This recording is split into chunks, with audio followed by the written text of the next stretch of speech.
Okay. Good morning, everybody. Uh, as I record this early in the morning, Sunday, June 21st, I think it's first day of summer. It's definitely Father's Day. I've got three kids, all grown in their 20s and 30s. So I hope to hear from all of them. A couple of them live locally, and one lives far away. So this is our last week focusing on data science and big data. And this will be a really good chance to kind of wrap things up um, with a topic really of your choosing.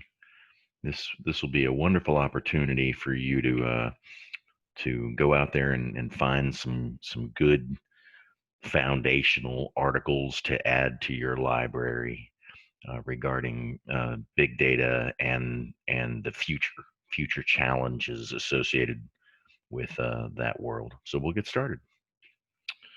Okay, so I'm going to use the five V's, which continue to be expanded once you have a buzzword or industry jargon or an accepted framework like this. People want to they say jump on the bandwagon, which is an old expression for uh, taking advantage of something's popularity for your own for your own good.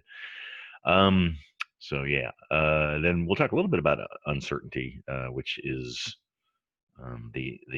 the article, the one article that was provided for this course that's in the syllabus, introduces the notion of uncertainty principle, just theory and underlying a framework of uncertainty and decision making in uh, a an area of uncertainty. So we'll talk a little bit about that, and then we have a research paper. I added what I think are a fairly detailed focus for the paper, so that you're not just writing blindly. Well, we'll see how it goes. Okay, so I wanted to go over the five V's that are in um, uh, Hariri's article. Um, they're fairly classically accepted, although they're being added to a lot. I'll start at the top. The obvious one that is in the the title of big data, volume. Um, the amount of data being generated um, now by well, cell phones contribute a lot. We're doing an awful lot of um, transactions on the go. Where when I was your age, um, you either you didn't do them on a computer because you didn't have one, or you only did it on a PC. Um, I'm trying to think. 20 20 years ago, in 2000, I mean, just the turn of the century, um, we were ordering things online occasionally, but nothing like now. I mean, walking around with a mobile phone in your wallet, generating all the app notification data and location data, and especially video and pictures. And then you've got Internet of Thing devices, connected devices, cars, homes, manufacturing processes. So the volume of data is enormous. I keep going back to the Nova PBS special rise of the drones that I posted a link to previously. If you haven't had a chance to watch that, particularly the Argus drone and how much data it produces, both raw and processed, it's pretty staggering. And then you've got machine to machine data going on. These algorithms, API calls, routing protocols out on the internet, just log files being generated by computers talking to computers. Um, just staggering. I can't remember how Hariri and Fredericks put it. Um, awesome, staggering. I don't want to. I don't want to interrupt the broadcast to go back and look at how they characterized it in the beginning of their article. But yeah, it's a lot of volume. So, like I said, this week's research paper, I would like for you to look at challenges, future challenges in the world of big data, but I would like for you to frame it within the context of one of these five V's.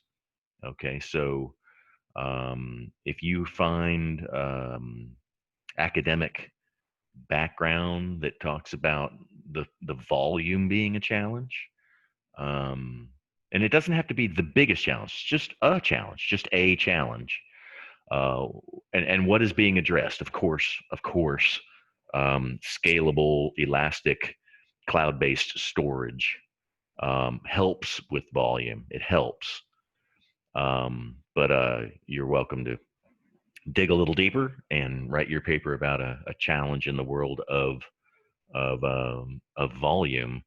And it's not just the technologies may exist, but for a particular organization, the challenge will still volume of data will still present challenges. Just the sheer amount, even if it doesn't necessarily present a challenge in any of the other V's, just the sheer volume um, is will present a challenge. So you're welcome to use that.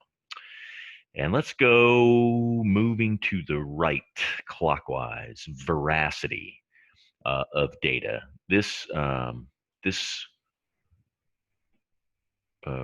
relates to the trustworthiness, the correctness of the data, whether there's gaps or inaccuracies.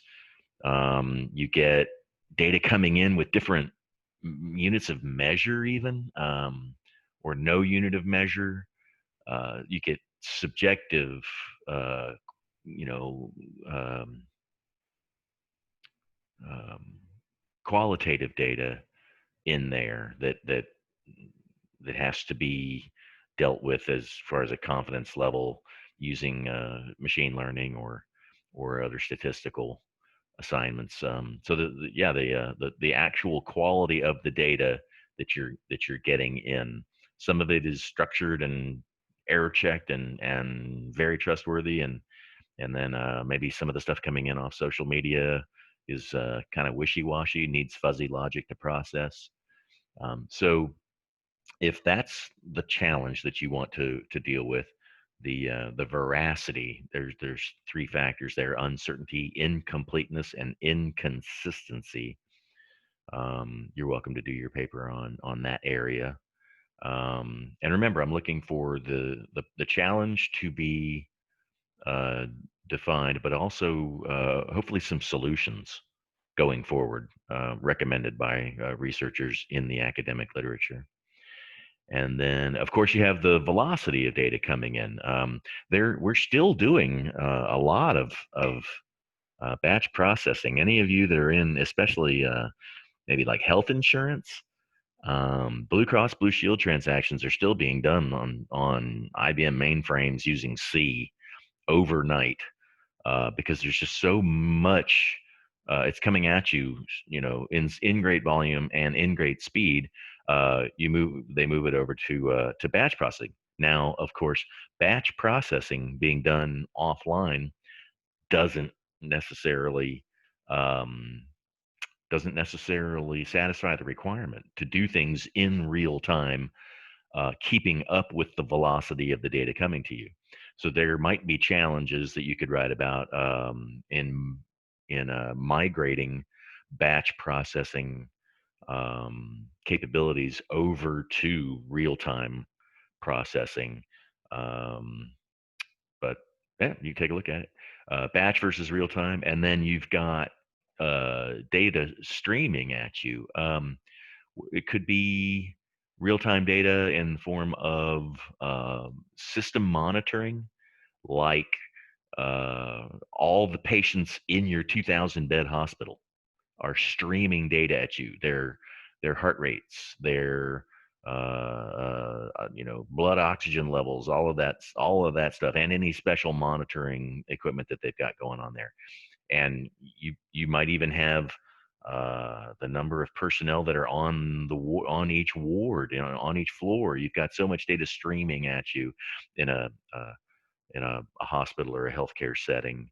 um, a smart city. We talked about all the different sensors that know what's going on with regard to traffic, with weather that's coming in that could affect traffic and pedestrian patterns. You've got security incidents happening in real time and responses.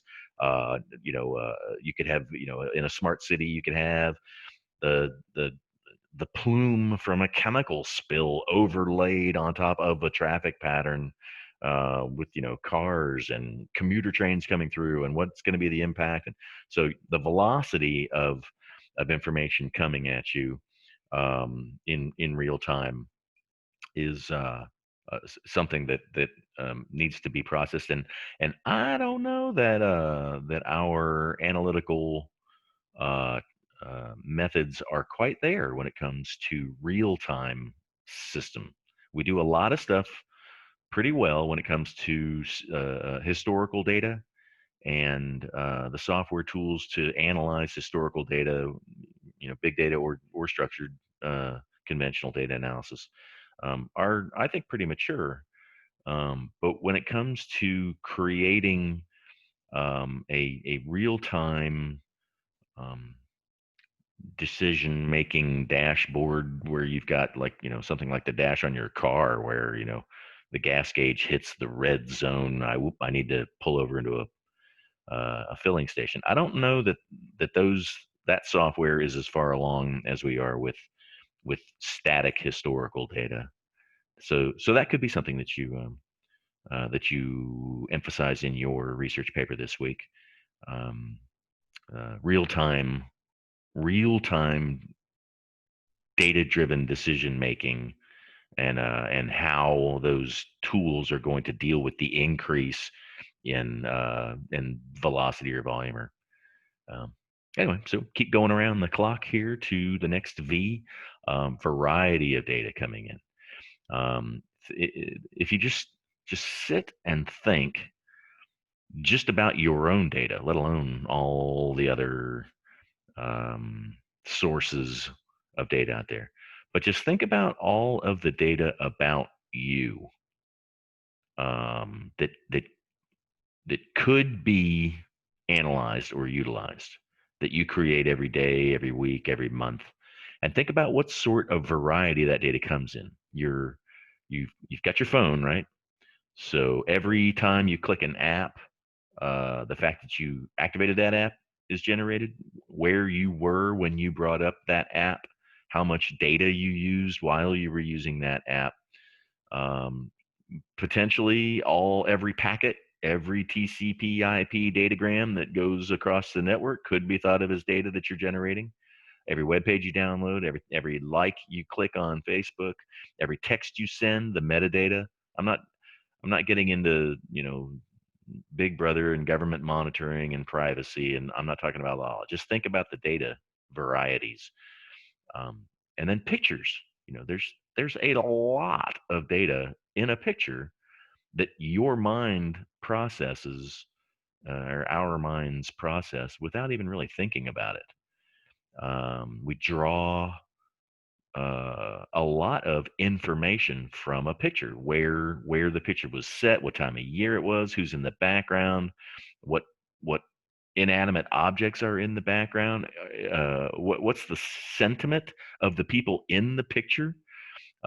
You can there are emerging analytical techniques to deal with the variety of data, where it can even guess. It can estimate income levels based on the type of cars in a picture, or the clothes that people are wearing even. Um, so yeah, there's just an incredible amount of uh, data within unstructured, within video data, um, multimedia data, and then you've got unstructured text, you've got emails, flying across millions of emails a day, going from person to person, or from one to many. Sometimes it's one to one, but it's all data. It all could be thought of as data. Especially if you look at just the metadata. So um, that's a variety of data is metadata. Data about data. So, like for instance, with an email, you've got the sender, the recipient, the subject, date, timestamp, perhaps the size. So, even without looking at the content of something like a text or even a tweet, um, you've got metadata to deal with, that you can analyze. And so, perhaps perhaps the variety of data is something that you would like to focus on. Um, but don't write a paper about all five of these V's and just give background. We got that. Okay. Well, I'll get to that in the next assignment. Get up on my soapbox. And then finally, the fifth V is something that I had to deal with, in my last, not my current job, but the one before that, when I was still in the military and federal service. The value of data. Um, in particular, its retention period. How long do we want to hold on to data in databases? What is the value? Sometimes the value is assigned to you by government regulation, like I think it's Sarbanes-Oxley. You've got a certain time period that you've got to retain financial information so that it may be audited. The IRS makes you hold on to your tax returns up to, I believe it's 5 years, maybe 7. Um, anyway, so there are retention periods for data because it is assigned a value. But then um, you need to think about, uh, will a decision ever be made on the data, and how long, what's the shelf life of the value of that data? Some data coming in, like if you own a Bloomberg stock trading workstation, some of the data coming in could be worth, millions of dollars in a given day's transaction. But 5 minutes goes by and suddenly it's not really worth that much. It's just trend data that you can use to maybe help some prediction model at some point, but it's nowhere near as valuable as it was coming in real time. Um, there are statistical measures of value that you can place on given data. Um, you can convert data into what it uh, what it's worth. People actually, can put a monetary value against, especially if they're in data-driven marketing. They charge, sometimes their clients by the number of processed, guaranteed, categorized, classified. We talked about, like, uh, last week. I made a comment about them classifying you as by your age, your gender, your likeliness to shop, your voting habits, your likeliness to vote. Everything about you can be classified with some level of confidence. So uh, some of that data is directly monetarily valuable. You could write to that, but then of course, the value of data to take action. That's what I'm saying, like a Bloomberg. Sell this stock, buy this stock. Taking data into action.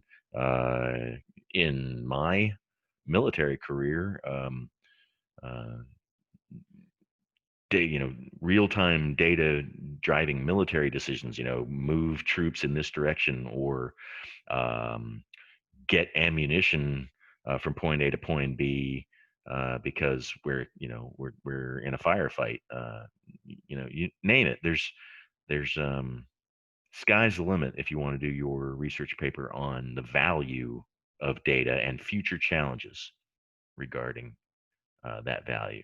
So, like I said, you keep everything on your paper, frame it try to focus on one of these V's for your research paper. Try to focus on one and be specific. I don't want a background paper on big data. That'll get you the does not meet standards. Um, so if you'd like a good grade, um, focus on the instructions, the future challenges regarding one area in these five V's. Future challenges of big data. All right. And then the paper today, or the paper that's in the syllabus, I added uh, four or five more resources out there to spur your thoughts. Um, but the paper in the syllabus talked about uncertainty and uncertainty theory, and it was an interesting read. I'm not a by any means a theoretical framework genius, but I hope you like that article and read about the way they discuss theories and as a theoretical lens impacts um, academic work. Now that research article from Harari, what Fredericks did not collect any new data. I mean, it's a an academic article, but it's basically a literature review and recommendations. They didn't collect any data. Hopefully, you guys will be able to find um, some articles that actually collected data. Like during the residency weekend, we had awful trouble finding blockchain research that had been conducted as opposed to proposing use cases. You see that all over the place, and literature reviews. It's like, come on, guys, is this thing a real thing? Let's get out there in the field and try and gather some data and publish some findings. But anyway, so uncertainty. They focus primarily on two underlying drivers of uncertainty in big data analysis, and that's the data. Um, for one, your lack of confidence in the data, either too small of an amount or too much variety, or not enough veracity. All of those things, too much volume, can't process it all. So those five V's all can contribute. They can contribute to a sense of uncertainty or a level of uncertainty within the data that has to be addressed by a researcher. So is it the data, or are we not as confident in our algorithms? You remember, we're at the fairly beginning of most of this. We're always finding better algorithms for dealing with certain types of data. Some are tried and true. Statistical measures of confidence, particularly in inferential statistics, seem to be fairly cut and dried. I don't know how much work is being done expanding the field of traditional inferential statistics, but probably being applied to different types of data, certainly. But yeah, are we, is the uncertainty being driven by the data or the algorithm or research method, so that the decision you're making, you're not sure, think about, your own uncertainty, you know, should I get my PhD or not? I don't know. What are the factors? You got to look at the data in your decision making algorithm. The cost, the time, my ability. Is it really going to get me where I want to go? Is it gonna make me, a deeper thinker, a better writer, more able to contribute to the field? There are a lot of factors that went into your decision, and there will always be some level of soft uncertainty. They go into some of these decision making, and uh, in human decision making, um, in a couple of the articles I read, getting ready for this week, and it's interesting. It's great. Um, it's fascinating area of study. And then part of your uncertainty, and this is difficult to equate into a an artificial intelligence algorithm or a a decision tree is the risk of a bad decision. How good does your how confident do you have to be to act on that algorithm? Introduces a level of uncertainty. If you can't pull the proverbial trigger without 100% certainty, then your data and your algorithm have to be that much more robust. And then one one factor I wanted to make sure everyone thinks about is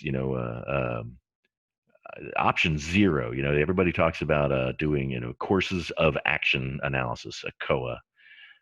What are our prescriptive courses of action? You've got descriptive, predictive, and prescriptive measures out there in big data analytics. Um, but there is always the option of doing nothing, um, depending on your level of confidence. So just because we have this data doesn't necessarily mean we have to act. We could just let things play out and gather more data and see how it goes. So I just wanted to pass that one on. And then there's a little bit of background out there. One of the things you could actually do on your research paper is the veracity, is assigning a confidence score based on the data and the algorithm and human subjective factors. You like we have confidence scores for sure for inferential statistics based on a sample of a given population. You can assign a confidence score that the probability of it occurring randomly is pretty low or pretty high based on the nature of the data and the size of the sample. So maybe there's a future challenge you want to go to in that regard that takes more factors into account. So sky's the limit, guys. It's a 2 or 3 page paper, so it's got to be pretty short. Um, Base it in the literature. Um, but here's your research paper. Okay, I modified the instructions so it'll be different from anything that's available out there. I did an announcement today. I found so much information on this course and the University of Cumberland's in general that I just about wanted to be sick to my stomach. But hey, uh, this won't be out there necessarily, but it's all out there. So try and use academic references. Don't use practitioners too much, and except to kind of get started as background information. But hopefully, you'll find academic references that address a specific future challenge involved in the world of big data and uses one of the 5 V's. Hopefully, one. You can tie two together, but just make sure if you do use two, describe how they interrelate. I look forward to see how you guys do that. Whatever you do, make sure that you're citing researchers that are identifying as solutions to the challenge, or not solutions necessarily, just ways to address the challenge, the nature of the challenge. So yeah, cite 3 to 5 authors that say in order to deal with the volume, we have to come up with a new method of storage, uh, solid state versus magnetic drive at least, or perhaps there's new quantum storage, whatever, that can keep up with the rise. Because if you project the growth in the volume, it's pretty huge. But then there are ways of measuring all the 5 V's. So try to cite authors that have made a recommendation, kind of like we were talking about in the literature review language. According to Smith, 2019, veracity in big data needs to be addressed using whatever machine learning algorithms or whatever error checking at the source or more standardized formats for data interchange. Like if you're going to create data, it's got to look like this so that it can be used. Kind of like how there's a code for building houses. If you're going to build a house, it's got to have doors that a wheelchair can fit through, and it's got to have windows that somebody can jump out in case there's a fire. It's got to have a roof that's solid enough to withstand, winds of a certain speed. We perhaps the data variety and veracity problems could be addressed using a standard interchange for data, kind of like we have JSON and JSON XML. Maybe there's a much more robust framework that needs to be. I don't know. I just made that up. I just thought that up. Maybe it's out there in the literature somewhere. So try and find what researchers are recommending and lay it on me. 2 to 3 pages, 3 to 5 recommendations. You can have more citations than that for your background. But try and give me, what 3 to 5 authors are recommending to address your specific, see that in bold type, your specific future challenge. Don't just write a background paper on big data. Do not provide a generic background paper. In fact, your description of big data can be one sentence. Okay. I don't need more blah blah blah blah blah about big data. Get right into your challenge and the what it is, how it's defined. Uh, describe how it fits into the V, a sentence or two, but then get into the solutions. The specific challenges as they are defined in the literature, and the specific solutions and remedies as they are in the lecture. All right. So they present, they're related. They're, in a Venn diagram. You could probably stick some overlapping content, how they relate to each other. That's why they're all within the framework of big data and why they relate. But there are distinct challenges between uh, volume, veracity, velocity. Duh. I need another cup of coffee. Let's see how long it takes me to remember. Volume, velocity, variety, veracity. What's the fifth one? Good grief. Anyway, so when you're writing this paper, think like a big data. Think about big data like a researcher. Try and find actual, original research articles when you can, particularly, or if nothing, if not an original research article in what you're citing, if you're talking about what a researcher is recommending, hopefully they've recommended a particular way to go about doing the research, that would be an original research project. And the reason we're doing this is because you guys are not in a master's degree where you're just going to knock out courses until you graduate. It's not just a course by course, grade by grade approach. You've got to have a research project in mind for this PhD. So keep thinking about it, and let me know if no one has hit me up for help focusing in on a dissertation project. So, we're halfway through the class. If you want my help, let me know. If you don't, hey, no insult.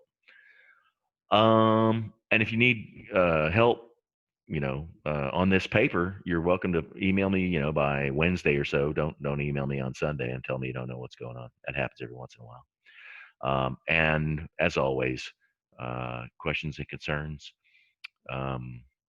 there's my email. And for those of you that have not pulled up the syllabus lately, pull it up. There's one statement in yellow, and that's that no late assignments are accepted. Okay, so make sure you've checked that syllabus. Next week we start with blockchain already. So this course is supposed to be about data analytics and big data. Um, so uh, but we have this blockchain specialty that we have to move into. So by the end of week 15, we will all be a lot smarter on blockchain research. I had helping the learning team during the residency weekend. I had a hard time finding original research in blockchain. So which you would think, as much as is being written about it, um,